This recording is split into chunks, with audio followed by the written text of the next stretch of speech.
Right, next up, the knots.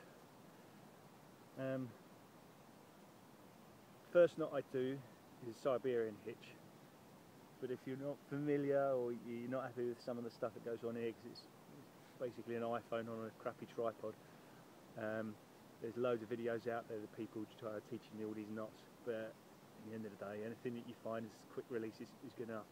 Anyway, this is called the Siberian hitch. You can see here, it's basically a slip knot that quick releases. Because my rope is cheap, it tends to twist, makes it a bit of a bugger to undo, but there we go, it's done. Here we go, this is how I do it. Take the end of the line and go round the tree. Give yourself plenty of line to make the loop. Dead end, live end. Dead end's the loose end. Bring your hand underneath the live end. Drop it underneath the dead. And twist.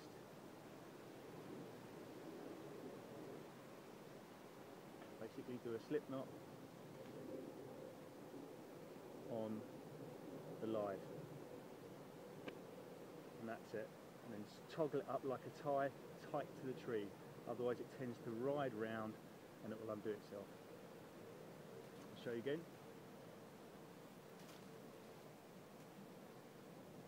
Dead end. Round the tree. Dead end. Live end.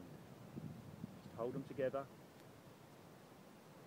Take your left hand underneath the live, over the dead, twist the dead round like that, stick the rest of the dead end through it, make a loop,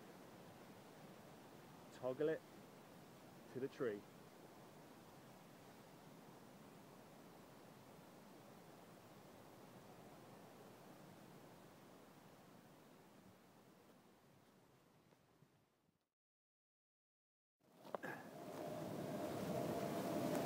Okay, the other end of the tree, the other knot, which is a variation on a couple of knots, and the names escape me. But, basically it's not a tensioning knot, but it does tension itself. But even then, at the end of the day, because of the prusik systems and what's in place, you don't really need to have it that tight. It sorts itself out. Again, quick release. I'll go through it so you can see what's what. This one does undo quite well. Ta-da! You notice it's not a round turn. Round turns are good, and they're fine if you know them, stick to them. But in the wet they tend to bind a little bit more, so it makes it a bit hard to undo in a rush. That's not what I'm about. So, line, round the tree. Pull it just gentle tight. Go over the line and back on yourself. That tensions it as well. Come all the way around the tree again and go over the line again. Now here's where it differs slightly and it's a bit difficult to see. But here there's already a gap and I'm going to exploit that gap. I'm going to go over again and there's that gap. And all this is doing is binding, and all I'm going to do is make a slip knot through there and then toggle itself. So I keep that there, stick the loop through, done. The tension of the rope binds itself together on that little gap, and that's it. I will show you that once more. I don't know if there is a name for that knot. If there isn't, I'm going to call it a loop knot, idiot knot. Idiot proof. So here we go. Get your line.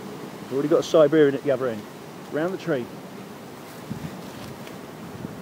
Pull tight. Go over the rope. Double back on yourself. That cranks it a little bit more tight. Come round the tree again. Go over the rope. And pull again tight.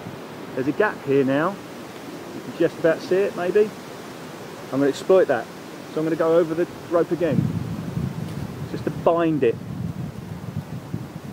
And now what I'm going to do is just take a loop through there, a bite through there, and stick it through the one in my hand already, waiting. And that's it. Tightness of the rope binds the two together in the gap.